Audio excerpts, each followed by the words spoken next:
Assalamualaikum warahmatullahi wabarakatuh. Salam literasi. Perkenalkan, nama saya Ivan Nurmawanti, salah satu dosen di PGSD Universitas Mataram dengan bidang keahlian pendidikan matematika. Pada kesempatan kali ini, saya akan menyampaikan terkait pernyataan diri dosen dalam unjuk kerja Tridharma Perguruan Tinggi sebagai syarat sertifikasi dosen tahun 2025, khususnya pada bidang pengajaran. Mata kuliah yang saya ampu sesuai dengan bidang kepakaran saya, yaitu mata kuliah pendidikan matematika SD. Mata kuliah ini merupakan mata kuliah wajib dengan bobot 3 SKS yang dilaksanakan secara luring dan daring melalui LMS Sepada Universitas Mataram. Mata kuliah pendidikan matematika SD adalah mata kuliah yang akan membahas mengenai pengetahuan konseptual matematika SD. Konsep matematika yang akan diajarkan pada mahasiswa meliputi konsep himpunan, bilangan cacah, KPK, FPB, pecahan, persen dan desimal, bilangan bulat, bilangan real, analisis data, geometri, serta pengukurannya. Mahasiswa diharapkan memiliki pemahaman konsep yang mendalam mengenai semua materi tersebut. Konsep dasar tersebut wajib diketahui dan dipahami lebih baik agar nantinya mahasiswa juga mampu menyelesaikan soal rutin maupun soal problem solving serta mampu menyelesaikan masalah sehari-hari yang berkaitan dengan konsep tersebut. Capaian pembelajaran mata kuliah ini yaitu yang pertama, mahasiswa mampu menunjukkan sikap bertanggung jawab atas pekerjaan di bidang pendidikan matematika sekolah dasar. 2. Mahasiswa mampu menguasai pengetahuan konseptual bidang studi matematika di sekolah dasar. 3. Mahasiswa mampu menunjukkan kinerja mandiri, bermutu dan terukur dalam membuat soal penyelesaian masalah matematika di sekolah dasar.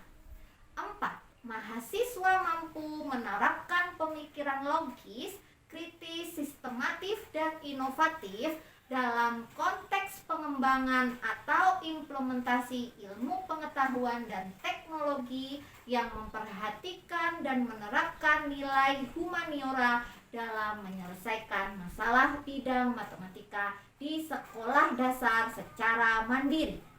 Penilaian pada mata kuliah ini dengan menggunakan bobot yang disesuaikan dengan pedoman akademik yang diterbitkan oleh Fakultas Keguruan dan Ilmu Pendidikan Universitas Mataram.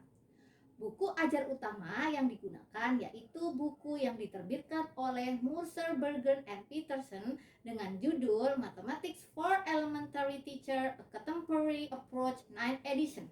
Dan buku ajar yang saya terbitkan sendiri dengan judul Buku Ajar Berbasis Etnomatematika, Materi Keliling dan Luas Bangun Data.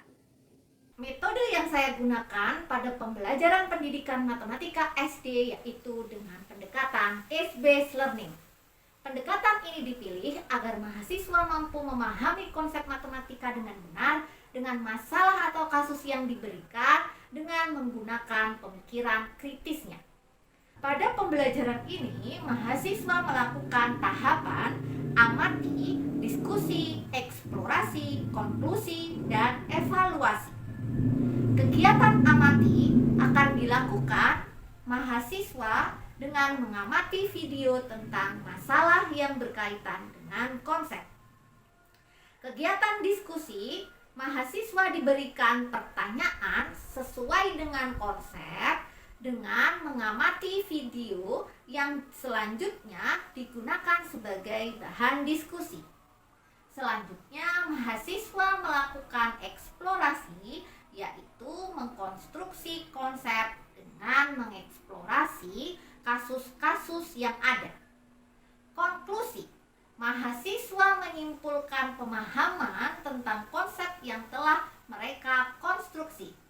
Dan yang terakhir, evaluasi, mahasiswa melakukan evaluasi tentang pemahaman mereka dengan menyelesaikan soal-soal rutin maupun soal non-rutin, yaitu soal problem solving.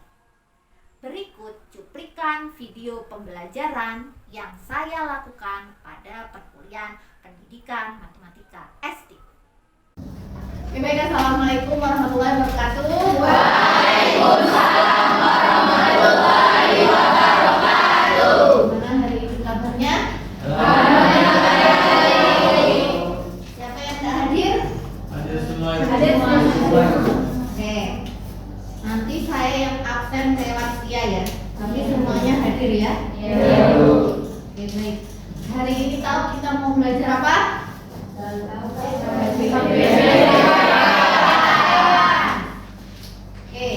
Sebelum kita mulai pelajaran pada siang hari ini, marilah kita berdoa terlebih dahulu. Semoga nanti dalam perkuliahan kita diberikan kelancaran dan ilmu yang bermanfaat. Silakan dipimpin salah satu untuk memimpin doa.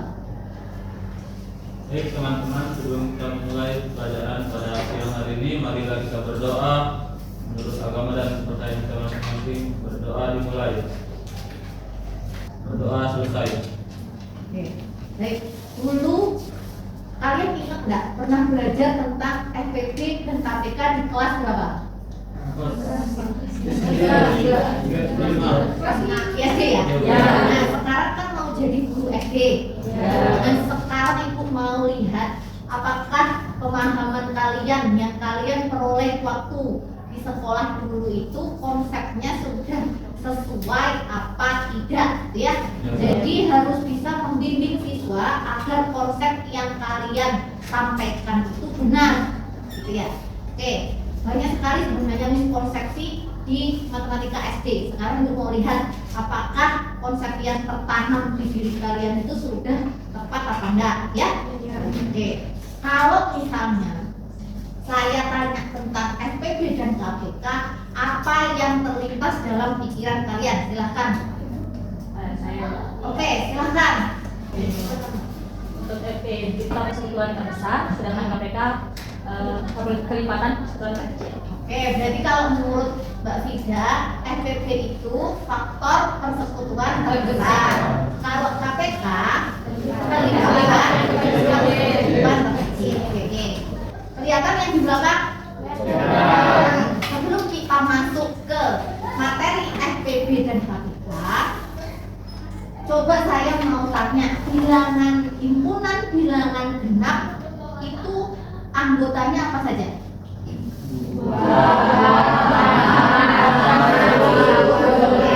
Terus kalau saya tanya himpunan bilangan prima anggotanya apa aja? Udah tahu dari ya semuanya ya?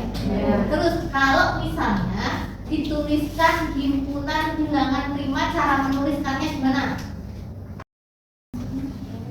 Ayo.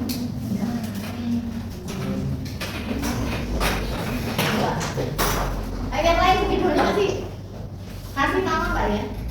Ya saya ingat. Makasih Mbak Eni ya. Oke, berarti semuanya masih ingat ya bagaimana cara menuliskan himpunan. Ya, bisa dituliskan himpunan.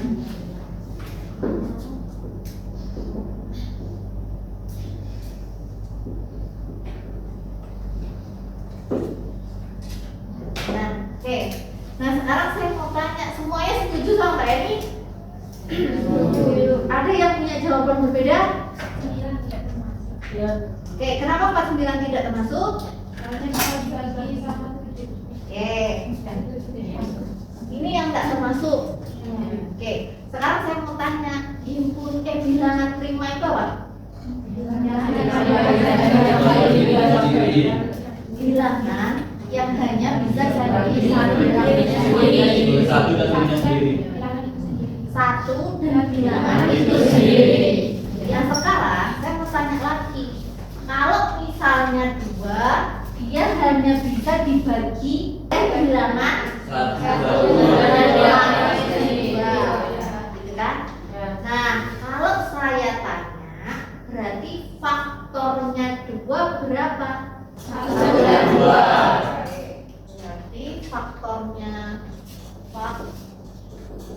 eksekutor dari dua adalah berarti sudah paham ya sekarang. Sekarang hari ini, nah nanti banyak sebenarnya masalah di kehidupan sehari-hari yang berkaitan dengan KPK dan FPB. Ya, nah kalau kalian bisa memahami konsep KPK dan FPB dengan benar, maka kalian akan bisa menyelesaikan masalah-masalah dalam kehidupan sehari-hari kalian. Ya, nah ini sebenarnya contoh aja masalah dalam kehidupan sehari-hari yang berkaitan dengan KPK dan FPB, gitu ya. Nah, sebelum bisa menyelesaikan ini kita harus belajar dulu dengan sungguh-sungguh KPK dan FPB ini seperti apa. Nah, oke, jadi capaian pembelajaran kita pada siang hari ini adalah mahasiswa mampu menganalisis pengetahuan konseptual bidang studi matematika di sekolah dasar, ya.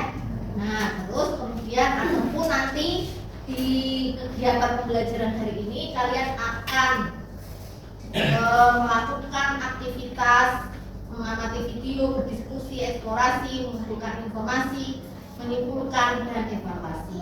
Nah, sekarang video.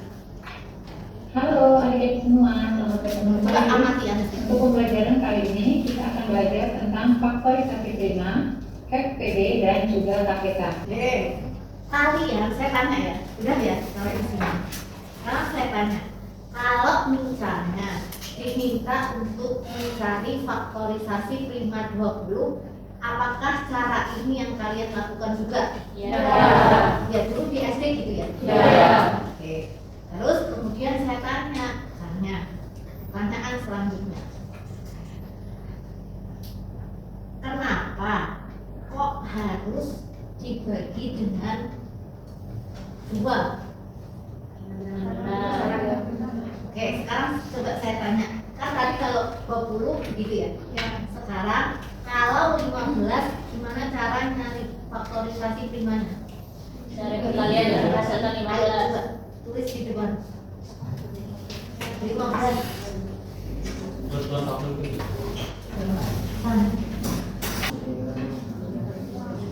Oke, udah.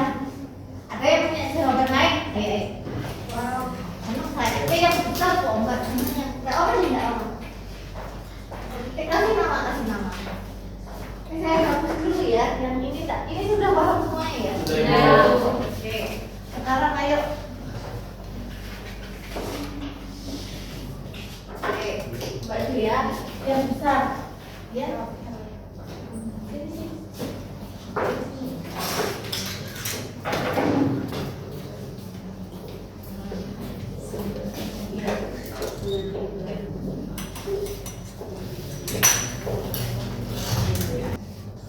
Oke, terus. Nah, ada yang punya jawaban lain? Ayo coba.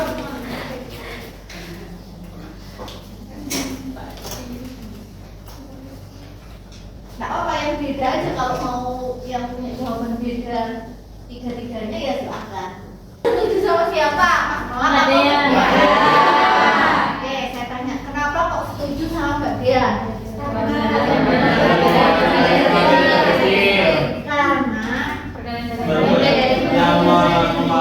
baginya dari bilangan yang gitu ya. Nah, terus saya tanya, berarti punyanya Mas Elang itu salah apa benar? Benar. Kurang lupa. Kalau benar, kenapa kalian tidak setuju?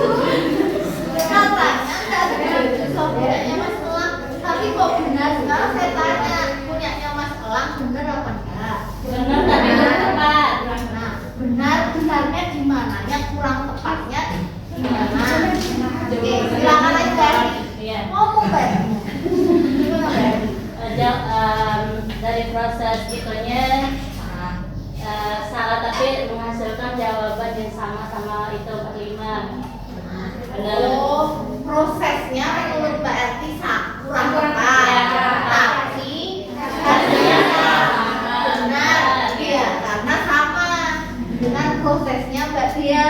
Karena Mbak Erti merasa proses yang benar itu begini, ya kan? Ini prosesnya salah, kurang tepat. Pak, terus Mas Elang, jangan ini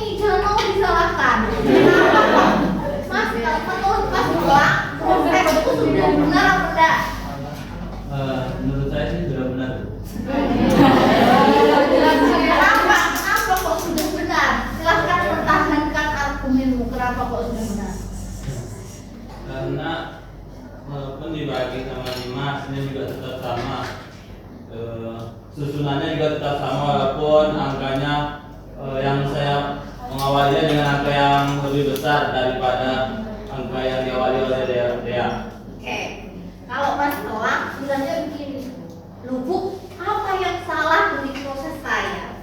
Saya lomba 5 dulu, terus hasilnya kan 9. Saya mau nyari apa? Nyarinya faktorisasi prima kan? Tapi hasilnya juga saya dapat dengan proses itu, dapat faktorisasi primanya kan? Prosesnya ada yang salah nggak? Ini misalnya saya tanya yang lebih mudah, yang mana? Yang lebih mudah diingat, yang mana? Yang mana? Ini sama-sama kan? Ya. Prosesnya bener kan? Ya. Caranya, hasilnya sama bener kan? Ya. Tapi manakah yang lebih mudah? Punyanya Mbak Dia. Kenapa kok begitu? Mudah diingat sebenarnya. Kenapa? Oh, kalau nyari faktorisasi prima, bagi bilangan prima yang bisa membagi yang terkecil gitu kan? Kalau punyanya Mas Tola kan berapa ya bilangan prima yang bisa bagi gitu kan?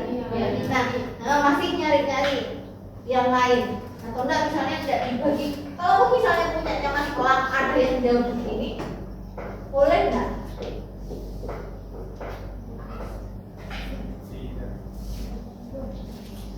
Benar. Ini kan faktorisasi primanya adalah saya tulis ya, 45 itu sama dengan 3 kali 3 kali 5 kan? Kan ini yang saya tanya. Boleh nggak? Boleh. Hasilnya sama nggak? Sama.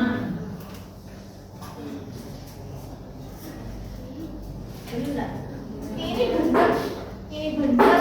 Ini benar. Kenapa kok kalau di sekolah kayak tadi yang di video ini, kenapa kok kalau mengajarkan yang biasanya ini yang benar, ini yang paling benar gitu ya, yang punya pendapat begitu. Kenapa gitu ya? Karena kalau di sekolah itu ngajarnya mesti pokoknya begini ya. Pokoknya begini. Padahal di matematika itu prosedur itu macam-macam, terserah gitu ya. Asalkan benar secara prosedurnya, langkah-langkahnya benar dan hasilnya benar. Jadi makanya jangan takut matematika. Kalau nggak sesuai sama gurunya, enggak salah gitu. Enggak begitu, tergantung apanya gitu ya. Nah, oke. Terus kemudian sekarang paham ya kenapa kok guru itu kita dibagi kalau mengajarkan dulu di SD dibaginya dengan bilangan Kecil.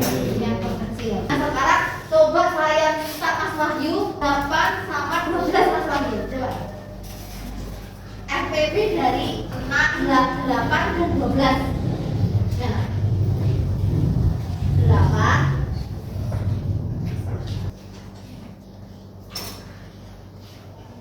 Oke, ada yang lain? Ayo Mas Elang. Kalau yang FPB 5 sama 12 berapa?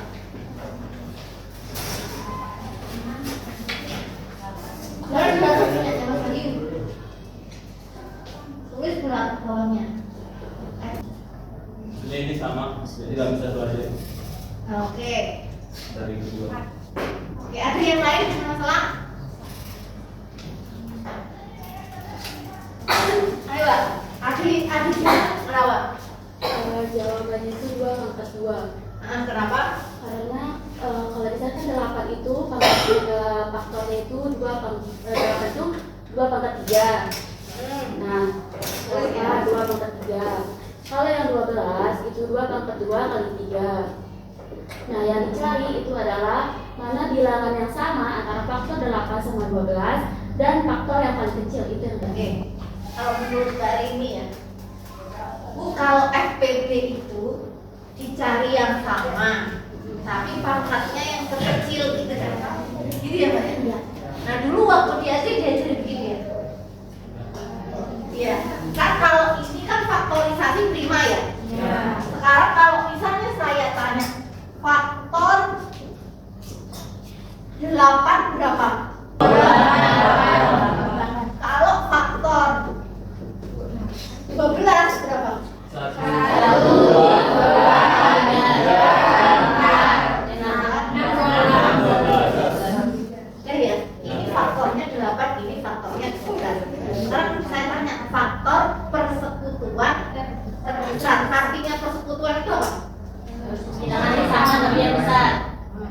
berarti bilangan yang sama yang diambil di angka yang besar. yang sama mana aja? Dua. Tidak ada kan? Empat satu. Oh satu. Nah 1, 2, 4 manakah faktor yang sama yang terbesar? Ya, itu maknanya FPB. Nah kalau dari sini kenapa kok diambil kalau kata Mbak Riri yang pangkat yang terkecil? Kenapa? Karena menghasilkan faktor yang besar. Karena yang bersekutu yang terbesar itu adalah dua pangkat 2 atau 4. Nah, biasanya guru SD itu biar cepat tidak dijelaskan konsepnya dulu anak-anak pokoknya gitu kan. Kalau FPP diambil yang sama pangkatnya yang kecil. Nah sekarang kalau KPK gimana? KPK-nya 8 sama 12 berapa? 24. Gimana? Dapat 24 gimana Mbak Ati? Dijumlahin terus sehingga menghasilkan angka yang sama di yang paling besar. Oke, saya paham maksudnya Mbak Ati. Maksudnya Mbak Ati itu, Ibu kita cari dulu kelipatannya, gitu kan? Jadi kalau misalnya kelipatan dari 8, itu kan berapa? 8. 16, 24, Terus 32. kelipatan berapa? 48.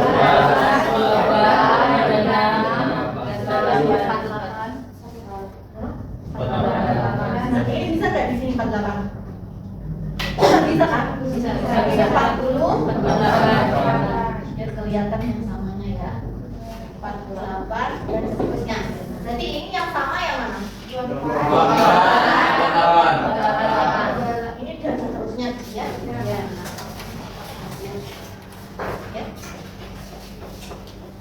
Dan seterusnya. Ini lihat. Itu KPK 8 sama 12 itu kalau menurut Mbak Ati 24. Kenapa? Karena kelipatan yang sama dan yang paling kecil. Nah, kalau pakai faktorisasi prima, berarti kalau dulu diajarin sama gurunya gimana? 2-nya pangkat 3 kali 3. Cari pangkat yang sama yang terbesar sama semuanya dikali gitu kan? Tapi tidak pernah dijelaskan itu dari mana. Ya. Pasti cuma kalau FPB cari yang sama yang pangkatnya terkecil gitu kan baliknya. Kalau KPK cari yang sama yang terbesar dan dikalikan sama yang berbeda. Padahal nggak tahu dari mana. Kalau saya tanya kenapa kalau KPK kok padahal kelipatan persekutuan kecil tapi yang dipilih kok yang terbesar, bingung kan jawabnya. Nah inilah asal muasalnya gitu ya. Jadi artinya faktor persekutuan terbesar itu berarti apa? Ayo Mas Wahyu. Nah, FPP dari 2 bilangan itu artinya apa? Faktor persekutuan antara 2 bilangan yang dapat membagi dua bilangan tersebut sampai habis. Oke, kalau kelipatan KPK maksudnya kok kelipatan. Kalau KPK dari 2 bilangan Kelipatan dari 2 bilangan yang merupakan hasil perkalian dari bilangan tersebut dan mendapatkan angka yang sama. Oke, sekarang coba Mbak Fida. Ayo Mbak Fida. FPP dari 2 bilangan. FPB ini faktor dari 2 bilangan yang menghasilkan angka yang hasilnya sama tapi yang terbesar. Oke. Terus kalau KPK kelipatan dari 2 bilangan yang menghasilkan angka yang sama tapi yang terkecil. Oke. Jadi saya sederhanakan begini ya. Sudah semuanya sudah benar. Sudah bisa menyimpulkan semuanya. Jadi kalau biar lebih mudahnya FPB dari 2 bilangan adalah FPB kan F-nya apa? Faktor dari 2 bilangan. P-nya apa? Nah, berarti yang bersekutu atau yang sama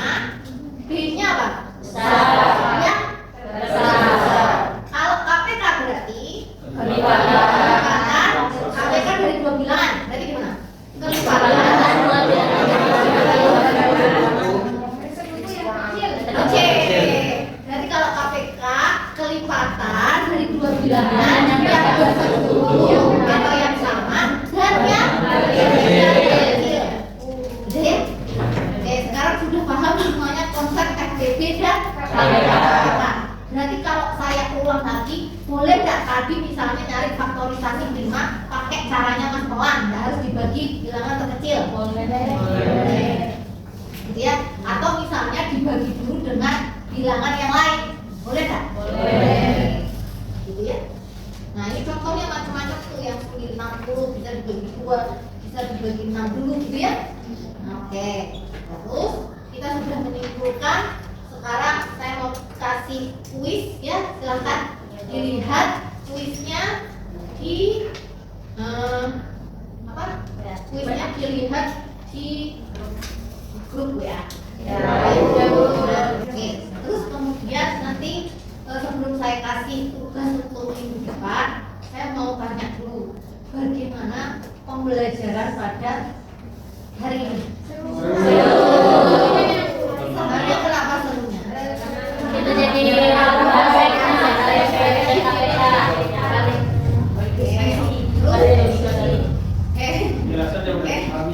Jadi sekarang sudah paham konsepnya KPK sama FBB itu yang benar seperti apa? Karena sudah paham, nanti kalau jadi guru harus mengajarkan yang konsep sederhana. Ya, jangan sedikit-sedikit pokoknya. Ya, dari saya. Oke, terus kemudian nanti juga akan saya kirimkan tugasnya di grup. Minggu depan kita akan belajar materi selanjutnya. Nah silakan nanti dilihat lagi di RPS-nya, dipelajari dulu sebelum ikut kuliah dengan saya. Ya. Kalau nggak salah kita akan belajar tentang bangun rumah. Ya. Oke, atau bangun datang, bangun datang. Ya. Oke, demikian untuk hari ini. Adik-adik semuanya, terima kasih, sehat terus untuk kita semua. Saya akhiri. Wassalamualaikum warahmatullahi wabarakatuh.